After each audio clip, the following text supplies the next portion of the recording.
Welcome to the podcast, Restore Yourself, Restore Your Marriage, where it's all about discovering the thoughts that get you in the mood, the thoughts that get you out of the mood, and how creating a deeper connection with yourself creates a deeper connection with your spouse. I'm your coach, Shelly Anderson, coaching you through life, love, and intimacy. This is episode number 145, Power Struggles in and Out of the Bedroom. Hello, everyone, and thanks for joining me for today's podcast, where we are going to talk about power struggles, what they are, how they show up, and how they affect us emotionally, and how it affects us when it comes to wanting to be intimate. So first of all, let's talk about some definitions. I want to start off by just talking about this word power. What does power mean? Power is the ability to do something or to act in a particular way. It's also the legal or official authority, capacity, or right. Now, this would be that each spouse comes to the marriage with their own power, their own authority for themselves, and their own rights. We're going to have to make sure we keep that in mind. It's also mental and moral efficacy. And then finally, one of my favorite definitions is the mental, emotional, physical, or spiritual ability to act. So power means that we have the ability to act for ourselves. And we're going to see that a lot of times when power struggles come up, we feel like this is being compromised, that it's being limited.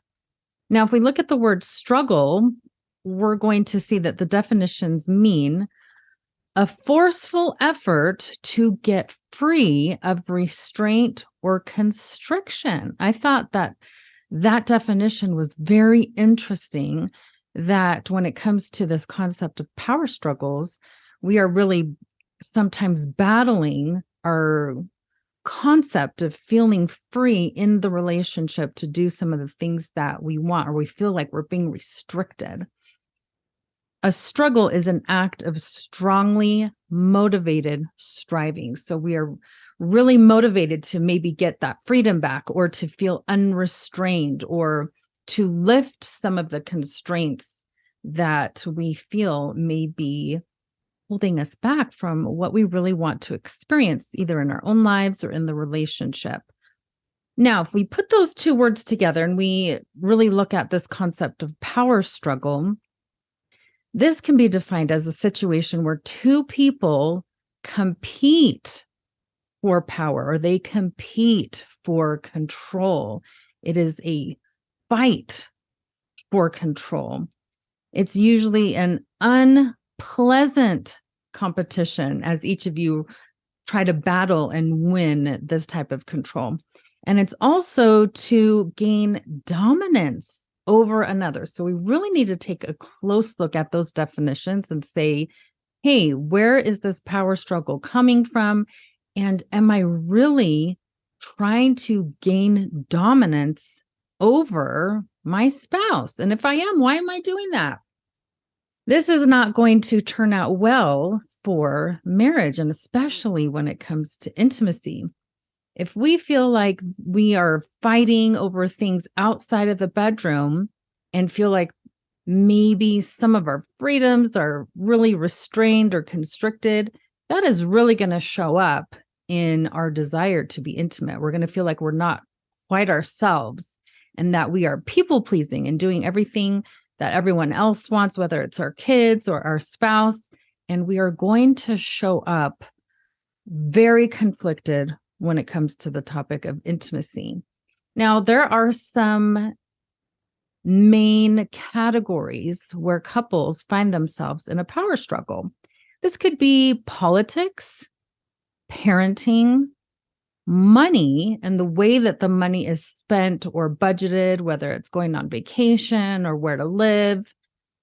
what each spouse, can be spending the money on or the limits. It could also show up in the form of religion and how to live out your spiritual beliefs. And this can also show up, as we know, with intimacy. So some of the traps that come with starting to enter into a power struggle with our spouse is that we go into certain situations with expectations.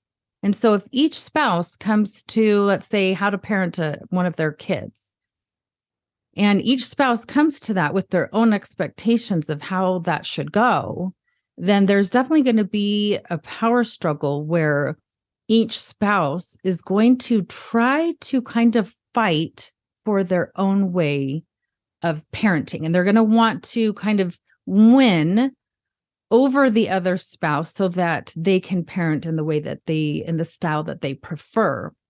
So we really want to start to take a look at the situations that we find ourselves in where we feel like there's a power struggle and say, am I going into that with any expectations?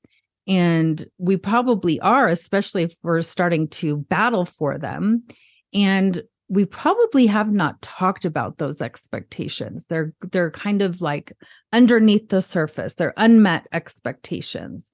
And so we really want to take a closer look and see if we have any of those that need to be discussed. Another trap is that we may find ourselves in a place of emotional childhood.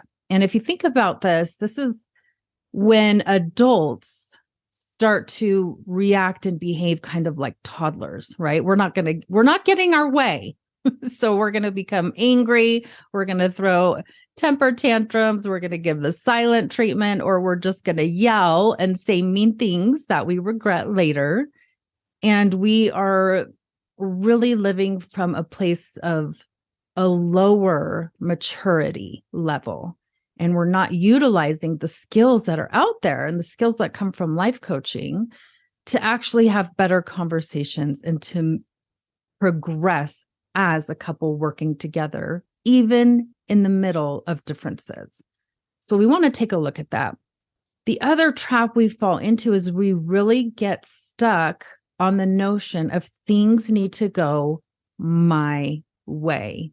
This is a big one in marriages. It just comes up a lot. We think our way is the right way. And so just imagine each spouse is coming to the same situation thinking that their way is actually the right way.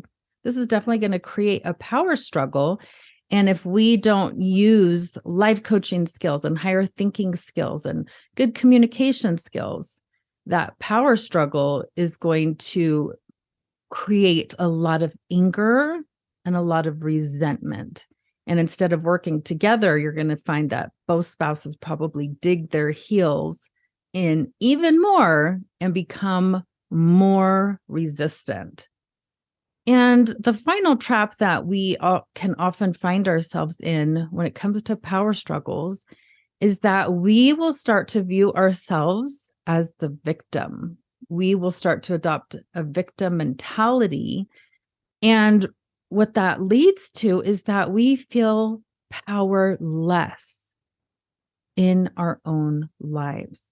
And that is not a fun place to be, especially with the person you consider to be the love of your life. You don't want to feel powerless at all. You want to feel like you're showing up as a fully functioning adult and that your spouse is showing up that same way and that you guys are both showing up with the best of intentions. But when we view ourselves as a victim, then we feel powerless. And that can really make us feel stuck, like we can't move forward, we're not making progress, and can even lead us to feeling a little bit depressed. And so those are some of the traps we want to be aware of and really make sure we don't fall into them. So what can we do when we are facing a power struggle? So, one of the easiest things we can do, and this is probably the one we don't like, but it is actually pretty easy. If there's something that's really bugging us and we want our spouse to fix it and our spouse to solve all the problems and our spouse to, clean up all the messes, and what we really need to do is remember our own power to act for ourselves. And we need to solve some of our own problems ourselves. We spend a lot of time waiting around for other people to make things better for us. And when other people don't do that, especially in a marriage, especially our spouse, we get really bothered. But one of the best ways to fix that is say, well, I can do something about this. I can fix this. If I don't like all these little, wrappers on the counter, I have the power to actually pick those up in 30 seconds and throw them in the garbage and see a clean counter. And I'm going to feel amazing. Something that we forget about solving our own problems is that instead of feeling like a victim and powerless, we are going to feel powerful. And guess what? When we are solving our own problems and we feel powerful, that's amazing. I love that when we want to solve our own problems, it doesn't mean we go around telling other people what to do. We just can solve a lot of things ourselves. That can give us so much confidence and self-worth. And I think sometimes we underestimate that going through struggles, facing challenges, and solving the ones that we can solve ourselves is empowering and can really give us that boost of, I can do this. I'm an adult. I can figure things out.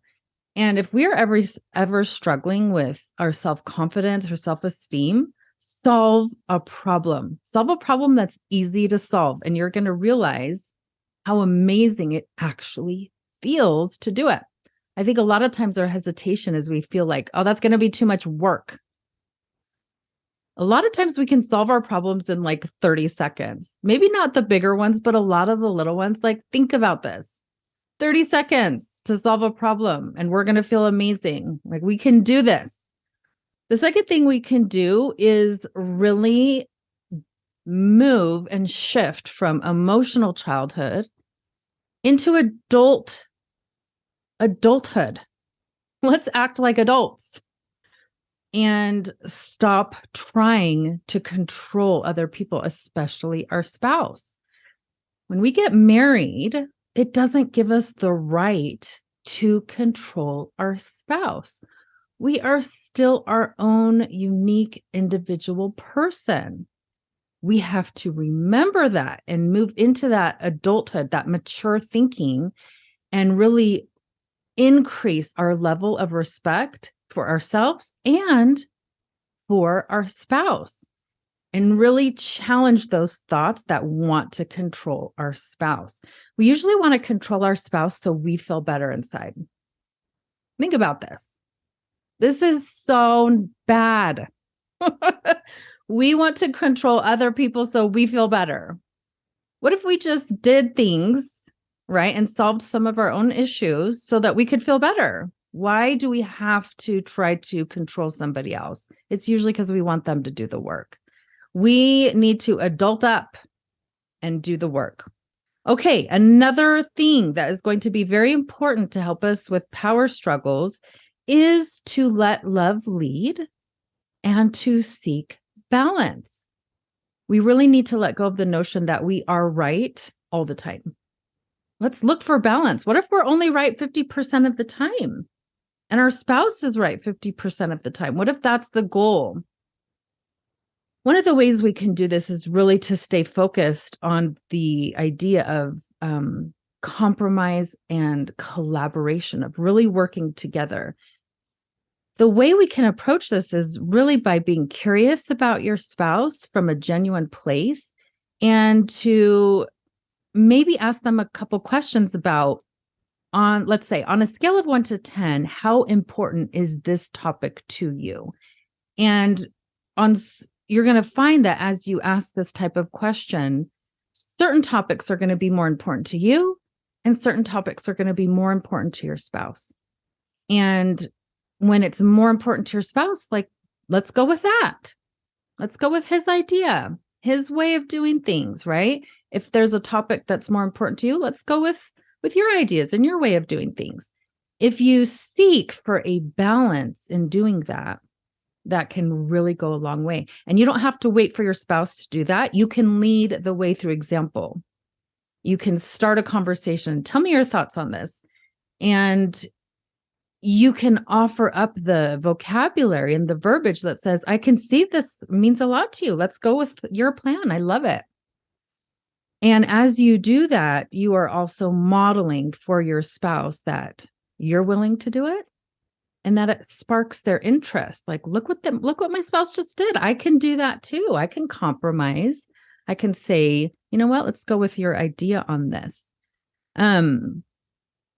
Also, when it comes to this, is we also need to let go of our expectations that we have for other people that they don't know about.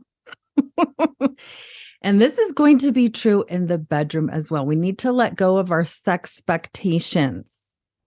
And we actually need to both come to the intimacy table as equal partners, co-collaborators, co-creators in what the intimate experience is going to look like, right? We're not going to just come with only one person's point of view and just leave it at that. There needs to be that dialogue and say, each of us have a right to bring something to this table and to be able to have it heard and understood and acknowledged.